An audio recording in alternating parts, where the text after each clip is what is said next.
आपने अपने जीवन में ऐसे बहुत से लोगों को देखा होगा जिनको भगवान हर सुख सुविधा देता है, लेकिन उसके बावजूद भी वो लोग अपनी किस्मत को कोसते रहते हैं और बिना प्रयास किए थक हार कर बैठ जाते हैं और अपने जीवन में कुछ भी हासिल नहीं कर पाते हैं।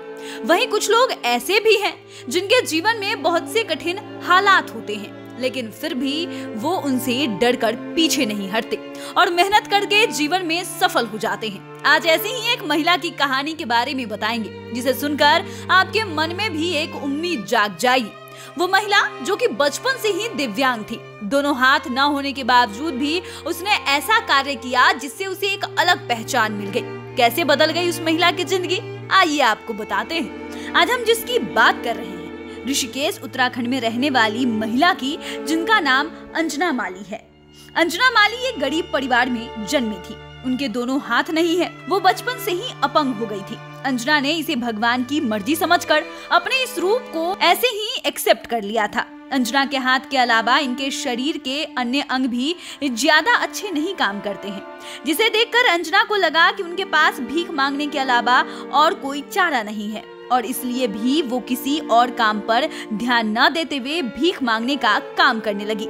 उन्होंने ये कार्य इसलिए चुना क्योंकि वो चाहती थी कि वो अपने घर में मदद कर सके। भगवान की मर्जी को समझकर अंजना ने भीख मांगने का काम शुरू कर दिया।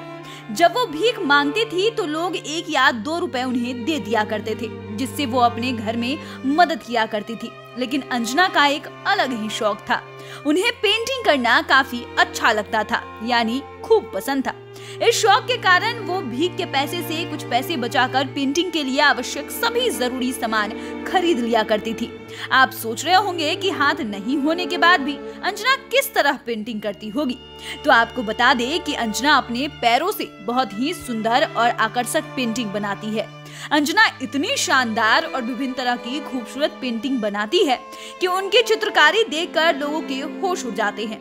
लोग अंजना की चित्रकारी को काफी पसंद करते हैं। अंजना एक दिन उत्तराखंड में ऋषिकेश के घाट किनारे बैठकर चारकोल के टुकड़े से कुछ लिख रही थी। उस समय ऋषिकेश में घूमने आई एक विदेशी स्टेफनी की नजर अंजना पर पड़ी। अंजना को देखकर वो समझ गई कि अंजना पैर से चारकोल की सहायता से भगवान राम का नाम लिखना चाहती है। जब अंजना भगवान राम का नाम लिख रही थी, तब स्टेफनी वहाँ खड़ी होकर अंजना को निहार रही थी। अंजना को देखते देखते स्टीफनी समझ गई कि अंजना के अंदर एक पेंटर छिपा बैठा है।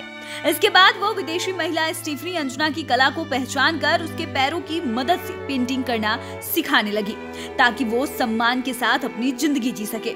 स्टीफनी की सहायता से अंजना बहुत ही जल्द खूबसूरत पेंटिंग बनाना सीख गई और उसने पेंटिंग बनाना स्टार्ट कर दिया। जैसे जैसे समय बीतता गया और भी अंजना की कला में निखार आता गया। वो कई तरह की पेंटिंग बनाने लगी।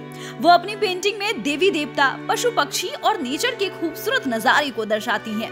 अंजना की पेंटिंग लोगों को इतनी पसंद आने लगी कि ऋषिकेश में लोग उनकी पेंटिंग खरीदने घाट पर आने लगे और इससे अंजना को काफी फायदा भी होने लगा।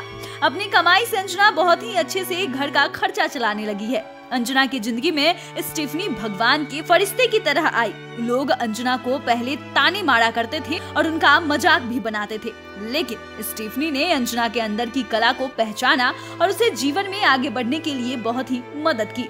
हालतों से न हारकर अंजना ने जो अपनी मेहनत से एक अलग पहचान हासिल की, वो बहुत ही अच्छा है। भले ही भगवान ने उन्हें कमी के साथ पैदा किया हो, लेकिन अपनी कमी को वरदान में बदल दिया अंजना ने। अंजना की सफलता हमारे लिए एक सीख भी है। वो लोग जो हमेशा अपनी किस्मत का रोना रोते रहते हैं, उन्हें अंजना से बहुत कुछ सीखना चाहिए। तो फिलहाल के लिए इतना ही। डेस्क से गोविंद की रिपोर्ट। अगर आपने अभी तक चैनल को सब्सक्राइब नहीं किया है तो सब्सक्राइब कर ले। फेसबुक पेज को लाइक करना ना भूले। वीडियो देखने के लिए आपका धन्यवाद।